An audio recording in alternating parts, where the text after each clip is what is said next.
guys, Fear, the Best Tool of the Ruling Class. This is an article by Charles Badig. I thought it was worth a share. Social and political responses to the fears of the Corona-19 virus pandemic are news headlines. But do they deserve headlines? Of course, they are news, but they're not really new news. We have been repeatedly warned about the destructive power of fear. Making themselves virtually unassailable, at least initially, politicians embraced the pandemic and associated public health fears it has engineered and assumed near dictatorial powers in the name of protecting the public health. Unmasked and unhindered, some politicians' actions have validated the descriptive term of the ruling class. The 1972 cult film by the same name gave one view of the dysfunctional lifestyle of a fictional British nobleman whose aspirations were quite noble and infused with a sense of godlike powers, not unlike some of our governors and mayors. A less fanciful but more philosophically grounded observation of the 1930s was made by H.L. Mencken. The whole aim of practical politics is to keep the populace alarmed, and hence clamorous to be led to safety, by menacing it with an endless series of hobgoblins, all of them imaginary. No question that the coronavirus is real, not imaginary, but men can absolutely recognize as the basic urge in politicians to use fear to control the populace. During President Roosevelt's first inaugural address on March 4, 1933, he said, "The only thing we have to fear is fear itself."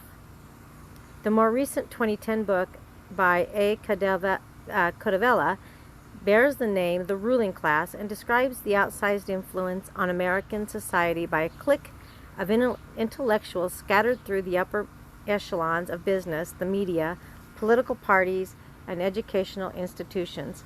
Constitutional rights are denigrated, as is the traditional role of religion in American daily life. These folks know what they know better than you do. Combining a stretch of environmental saving enthusiasm and fuzzy thinking, activists have wasted no effort in trying to link the imagined effects of climate change to its imagined impact on the coronavirus pandemic. Economic hardships and social deprivations imposed by the ruling class are said to be good for the globe, and that the necessary price to save it is a cultural and scientific retrenchment.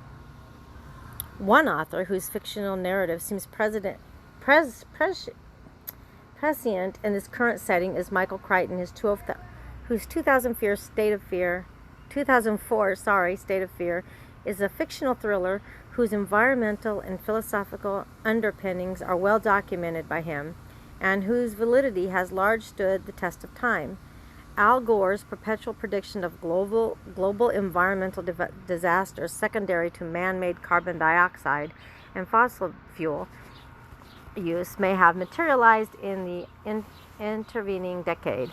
In a Socratic method exposition, Crichton develops the concept of fear as a tool to control the public. As one of his characters explains, "I am leading to the notion of social control, to the requirement of every sovereign state to exert control over the behavior of its citizens, to keep them orderly and reasonably docile, to keep them paying taxes, and of course we know that social control is best managed through fear." He continues, "In reality, in the last 15 years, we have been under the control of an entirely new complex, far more powerful and far more pervasive. I call it the political-legal media complex, the PLM, and it is dedicated to promoting fear in the populations under the guise of promoting safety." He identifies the role of experts and universities in the enrichment of fear as a political tool. Because they had a new role to play, they became the creators of new fears for the PLM. Universities today are factories of fear. They invent all the new terrors and new social anxieties. They produce a steady stream of new anxieties, dangers, and social terrors to be used by politicians, lawyers, and reporters. Fears of climate change fit that narrative in spite of the continued failure of computer modeling of global climate to accurately predict future changes. With the onset of, oh dear, sorry guys, with the onset of the coronavirus pandemic, pandemonium erupted worldwide as fear of the unknown initially governed both social and scientific responses. Leaders abhor the prospect of telling a brightened public that they do not know how to respond to a new pathogen.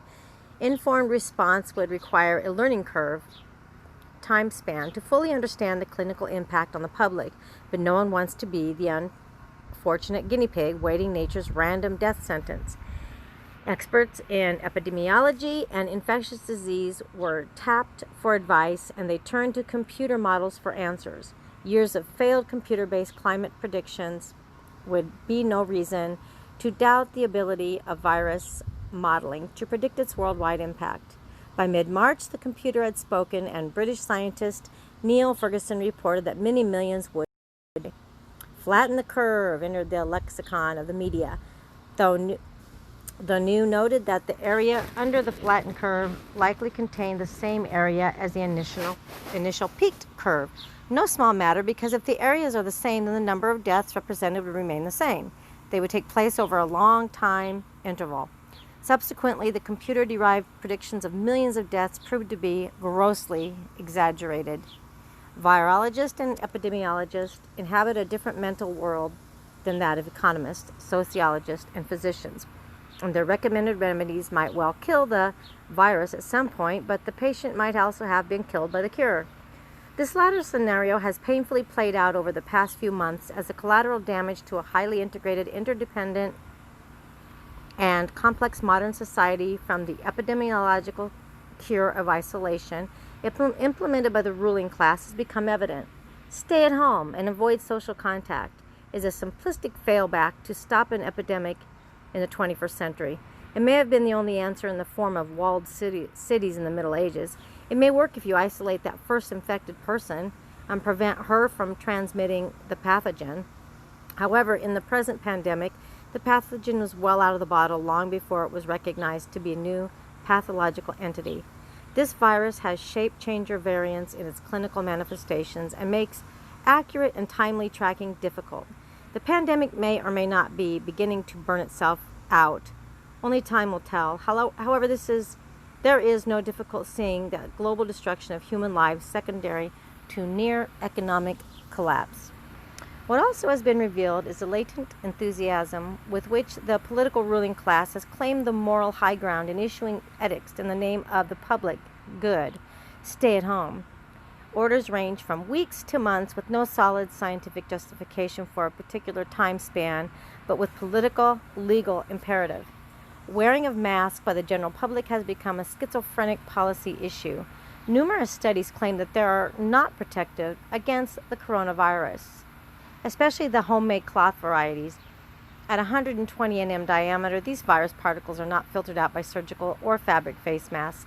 Wearing of such face masks may aggravate other existing medical conditions. Official agencies differ in their recommendations. The WHO says no to wearing them by the general public. Our CDC says yes. Wearing a mask becomes a measure of virtue signaling, albeit much cheaper than driving a Prius. Some governors are true believers and issue orders to wear a mask or any sort of mask, else risk criminal charges and fines. I'm out in the sun reading this and there's a glare. Without hesitation, such politicians disregard basic constitutional rights based on personal whim and selective use of diverse scientific data. Fear is valuable basic human emotion which functions as a self-preservation instinct. However, the current coronavirus pandemic has demonstrated that members of the ruling class are adroitly curtailing our constitutional basic rights in the name of saving us from ourselves. I think this is a very good article, guys, and so true. Fear is very powerful. Something to think about.